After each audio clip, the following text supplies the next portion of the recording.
할렐루야. 10월 14일 목요일 새벽기도에 함께 드리시겠습니다. 사도신경으로 저의 신앙을 고백드리시겠습니다. 전능하사 천지를 만드신 하나님 아버지를 내가 믿사오며 그 외아들 우리 주 예수 그리스도를 믿사오니 이는 성령으로 잉태하사 동정녀 마리아에게 나시고 본디오 빌라도에게 고난을 받으사 십자가에 못 박혀 죽으시고 장사한 지 사흘 만에 죽은 자 가운데서 다시 살아나시며 하늘에 오르사 전능하신 하나님 우편에 앉아 계시다가 죄로서 산자와 죽은 자를 심판하러 오시리라. 성령을 믿사오며 거룩한 공회와 성도가 서로 교통하는 것과 죄를 사하여 주시는 것과 몸이 다시 사는 것과 영원히 사는 것을 믿사옵나이다. 아멘. 찬송가 445장입니다. 다 함께 찬양 드리시겠습니다.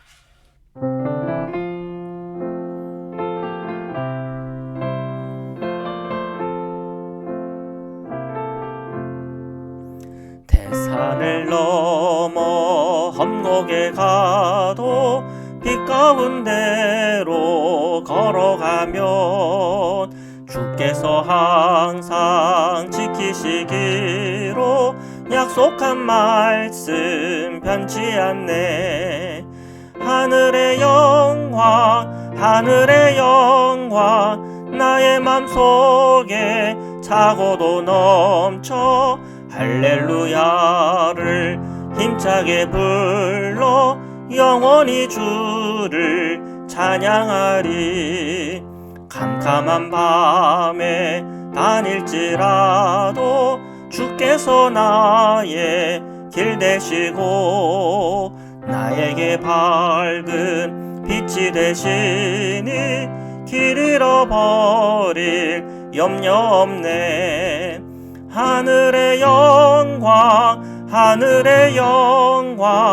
나의 맘속에 차고도 넘쳐 할렐루야를 힘차게 불러 영원히 주를 찬양하리. 광명한 그 빛 마음에 받아 찬란한 천국 바라보고 할렐루야를 힘차게 불러 날마다 빛에 걸어가리. 하늘의 영광 나의 맘속에 차고도 넘쳐 할렐루야를 힘차게 불러 영원히 주를 찬양하리. 아멘. 사랑의 주님 감사합니다. 오늘 이 새벽에도 저희와 함께 동행하시고 저의 기도와 간구 가운데 예배 가운데 임하시는 주님이신 것을 믿습니다. 저희의 심령과 마음 주님을 더 바라보게 하여 주옵소서.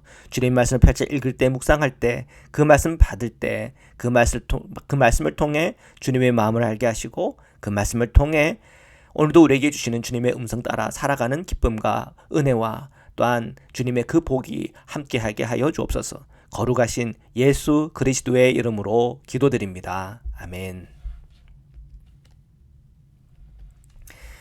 우리 하나님의 말씀을 함께 보시겠습니다. 욥기 7장 11절에서 21절의 말씀입니다.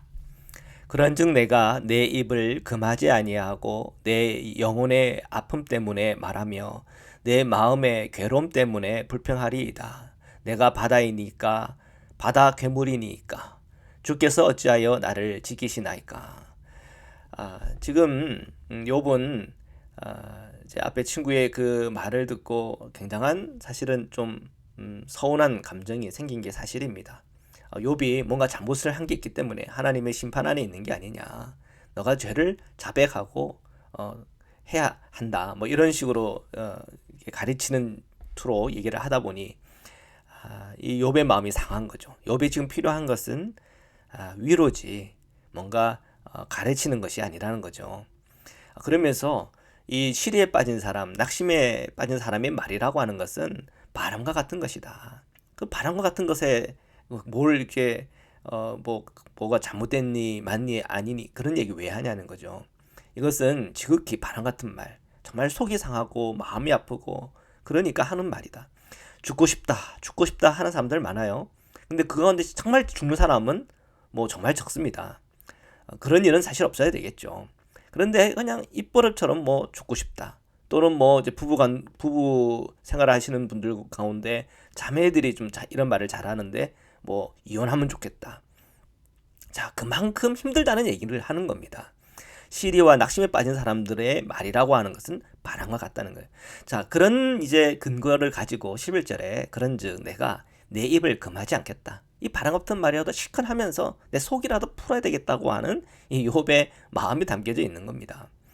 내 영혼의 아픔 때문에 말하고 내 마음의 괴로움 때문에 불평할 거예요. 계속 그렇게 하면서 내 마음이라도 좀 달래면 좋겠어요. 이 욥의 마음이 느껴지십니까? 12절에 내가 바다입니까? 내가 바다 괴물입니까? 어찌하여 나를 지키십니까? 주님께서 나를 보호하신다라고 하는데 그런 것도 싫다는 거예요. 그만큼 내 마음은 상했다는 것을 얘기하는 겁니다. 13절 14절입니다. 15절까지 혹시 내가 말하기를 내 잠자리가 나를 위로하고 내 침상이 내 수심을 풀리라 할 때에 주께서 꿈으로 나를 놀라게 하시고 환상으로 나를 두렵게 하시나이다. 이러므로 내 마음이 뼈를 깎는 고통을 겪으니 차라리 숨이 막히는 것과 죽는 것을 택하리이다. 자, 욥이 그냥 15절에 보면 그냥 죽는 게 낫겠습니다. 이 얘기하는 거예요. 자기가 좀 잠이라도 자면 좀 잊으니까 괜찮을까 그랬는데 꿈에서 하나님이 나타나서는 뭐 때로는 악몽처럼 때로는 뭐 어떤 크게 놀라는 그런 어떤 장면과 일을 통해서 그를 놀래켜서 깼다는 거죠. 그러니까 욥이 하나님을 어떻게 보면 원망하는 거죠. 도대체 무슨 이런 꿈을 줍니까? 이렇게 나를 놀래키면 좋습니까? 저 그런 거 다 싫습니다. 그냥 죽는 게 낫습니다. 정말 그 시리와 절망에 빠진 사람들에게는 뭐 어느 거라도 사실 위로가 되지 않는 겁니다. 그 마음의 한탄이 끝이 나야 그 다음에 들을 수 있는 그런 마음의 준비가 되는 거지. 그 마음의 어떤 그 절망감을 다 토하지 않으면 어려운 거죠. 다시 일어서기 힘들고 새롭게 내 마음에 긍정적인 마음을 갖는 게 힘들고 어떤 신앙적인 그 은혜 안에 들어가는 게 쉽지 않아요. 그러니까 정말 뭐 욥의 경우는 정말 극심한 고통과 절망을 느낄 만한 상황입니다. 하루아침에 모든 재산을 잃고 10자녀들 다 잃고 몸까지 건강 해치고 부인까지 자기 마음 헤아리지 못하고 정말 친구들도 와가지고는 뭐 며칠 동안 뭐 할 말이 없을 정도로 그 정도로 지금 그 깊은 절망과 고통 가운데 있는 이 욥. 그 욥이 지금 이 모든 글을 통해서 느껴지는 것은 정말 바람 같은 말이지만 이런 말을 통해서라도 내 어떤 그 절망감을 다 토하고 싶다는 그런 마음인 것이죠. 16절, 17절, 18절입니다. 내가 생명을 싫어하고 영원히 살기를 원하지 아니하노니 나를 놓으소서. 내 날은 헛것이니이다. 사람이 무엇이기에 주께서 그를 크게 만드사 그에게 마음을 두시고 아침마다 권징하시며 순간마다 단련하시니. 하나님께서 우리로 단련하고 성숙시키고 성장시키는 그 모든 일 또한 이제는 나는 다 싫습니다. 그만큼 나는 절망이고 그만큼 나는 힘듭니다. 아픕니다. 그런 거예요. 이런 정도까지 우리 주변에서 누군가가 정말 한탄과 절망의 말과 계속 죽고 싶다 이렇게 얘기하면 그거 들어주는 거 쉽지 않습니다.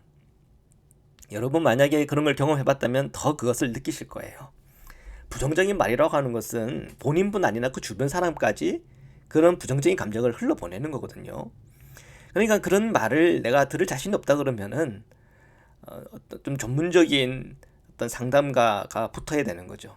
전문적인 상담가라고 하는 것은 그런 말을 들을 수 있는 훈련을 한 사람들입니다. 근데 그런 훈련이 안 된 사람들은 이런 말 들으면 같이 죽자 이렇게 하는 사람도 있고 또 이런 말을 듣다 보면은 뭐 친구들처럼 뭐 이 얘기 저 얘기 하면서 뭐 권면하듯이 가르치듯이 할 수도 있고 어떤 사람은 뭐 야단을 치기도 하고. 자, 그런데 지금 그런 거 아니죠.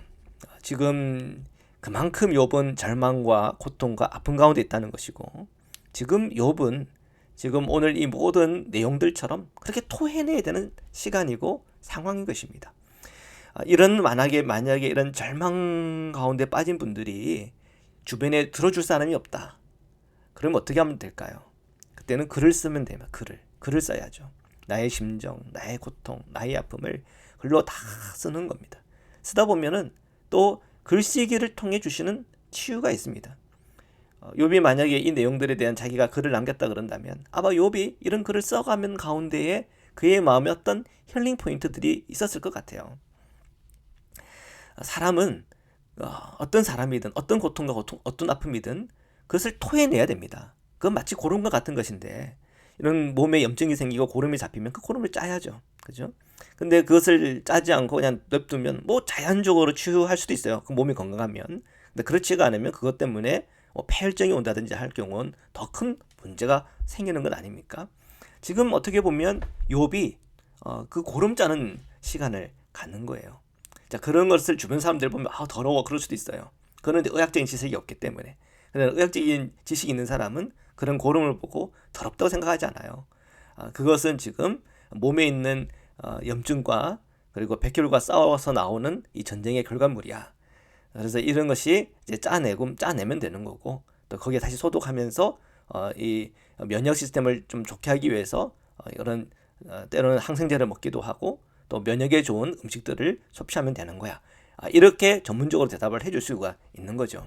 자, 욥은 지금 굉장한 고통과 어려운 가운데 있는 게 분명해요. 그리고 지금 이렇게 토해내는 가운데 지금 치유의 터닝 포인트를 찾아가고 있는 거예요. 자, 19절부터 읽겠습니다. 주께서 내게서 눈을 돌이키지 아니하시며 내가 침을 삼킬 동안도 나를 놓지 아니하시기를 어느 때까지 하시리이까? 사람을 감찰하시는 이여 내가 범죄하였던들 주께 무슨 해가 되오리이까? 어찌하여 나를 당신의 관역으로 삼으셔서 내게 무거운 짐이 되게 하셨나이까? 하나님을 원망하는 얘기예요. 하나님 나를 관역으로 만드셨습니까? 관역이 뭡니까? 화살을 쏘면 탁탁 꽂히는 게 관역이잖아요. 화살 같은 게 자꾸 내 심장과 내 마음과 내 영혼에 꽂히는 듯한 느낌을 갖는다는 거예요. 네, 절망 가운데 있는 사람, 낙심 가운데 있는 사람, 삶의 큰 어려움과 시련에 닥친 사람들은 다 이런 마음일 거예요. 어떻게 보면 욥은 그런 사람들을 대변하는 그런 인물입니다. 성경이 참 우리에게 놀라운 것은 이런 인물들을 통해서 우리가 같이 공감하고 또 내 아픔을 이 사람의 아픔과 같이 동화하는 과정 속에 그분의 회복되는 과정 속에서 함께 회복되어지는 그런 은혜가 우리에게 온다는 것. 그것이 또 성경에 굉장히 놀라운 것 아닙니까? 성경에는 하나님의 말씀도 있지만 그 인생의 모든 어려움과 고통 가운데 그것을 감내한 인간의 그런 모습들도 보입니다. 그 욥이 나중에는 어떻게 하나님을 만나고 이 모든 문제를 초월하는지, 그리고 하나님께서 그에게 어떻게 복내려 주셔서 물론 현재 그 모든 잃어버린 것을 대체할 수는 없지만 나름대로 하나님께서 주시는 은혜가 있다고 하는 그 사실을 깨달을 때 우리가 문제를 보는 눈이 달라질 수가 있는 것입니다. 21절입니다. 주께서 어찌하여 내 허물을 사하여 주시지 아니하시며 내 죄악을 제거하여 버리지 아니하시나이까? 내가 이제 흙에 누우리니 주께서 나를 애써 찾을지라도 내가 남아있지 아니하리라. 자, 내가 죄가 있다고요? 그러면 주님께서 그 죄를 용서하고 속죄해 주셔야죠. 그 죄 남겨놓으셔가지고는 나를 심판 가운데 저주 가운데 넣는다는 거 말이 됩니까? 그런 거죠. 차라리 내가 죽는 게 낫습니다. 주님께서 나를 아무리 찾는다 한들 나는 이제 비존재가 되어 주님 나를 찾을 수 없을 거예요. 지금 욥의 이 한탄과 절망의 소리를 들으면서 여러분들의 마음 함께 이렇게 너무 침울해진다든지 우울해지지 않기를 축복합니다. 우리는 지금 욥의 전체 가운데 한 과정을 보고 있는 거예요. 때로는 이렇게 우리가 토해내야 될 때가 있다. 자, 그것을 우리가 오늘 말씀을 통해서 배운다면 그것으로 충분합니다. 우리가 그것을 하나님 앞에 토해내고 하나님 앞에 그 마음을 그대로 가져가서 기도할 때 주님의 성령은 오늘도 우리 마음에 임해 주셔서 함께 울고 함께 아파하는 가운데 우리로 치유의 터닝 포인트를 찾아가고 계십니다. 그리고 하나님께서 우리로 회복해 하실 때 오늘 이 문제를 초월하고 뛰어넘을 수 있는 하나님의 은혜와 복을 저희와 우리 사랑하는 모든 이들에게 주실 줄 믿습니다. 그 은혜와 복이 저와 여러분과 함께 하기를 주님의 이름으로 축원합니다. 말씀으로 기도드리시겠습니다. 사랑해 주님 감사합니다. 오늘도 주님의 말씀 앞에 삽니다. 우리의 인생에 시련과 어려움이 닥칠 때 때로는 우리의 절망, 우리의 고통과 아픔을 주님 앞에 토해내는 순간들이 있습니다. 주님, 우리가 그렇게 주님 앞에 토해낼 때 우리의 마음에 정화가 일어나게 하시고 하늘로부터 오는 그 위로 속에 다시 일어설 수 있는 치유의 터닝포인트를 찾아갈 수 있도록 축복하여 주옵소서. 사랑하는 모든 성도들이 오늘도 주님의 말씀 앞에 눈을 열고 오늘도 예수 그리스도의 십자가의 은혜와 그 사랑과 생명의 은혜 속에 주님과 동행하게 하여 주옵소서. 몸이 불편하고 어려운 우리 성도님들 오늘도 지켜주시고 치유와 회복으로 응답하여 주옵소서. 자녀들 위한 기도의 제목들을 위해 함께해 주셔서 하나님의 놀라운 응답이 또한 열매가 맺게 하여 주옵소서. 오늘 하루의 모든 시간 속에 우리 성도님들 축복해 주시고 오늘도 함께 하시는 주님의 이름을 높여 드립니다. 거룩하신 예수 그리스도의 이름으로 기도드립니다. 아멘. 주기도문으로 기도드리겠습니다. 하늘에 계신 우리 아버지여, 이름이 거룩히 여김을 받으시오며 나라에 임하옵시며 뜻이 하늘에서 이룬 것 같이 땅에서도 이루어지이다. 오늘날 우리에게 일용할 양식을 주옵시고 우리가 우리에게 죄 지은 자를 사하여 준 것 같이 우리의 죄를 사하여 주옵시고 우리를 시험에 들게 하지 마옵시고 다만 악에서 구옵소서. 나라와 권세와 영광이 아버지께 영원히 있사옵나이다. 아멘.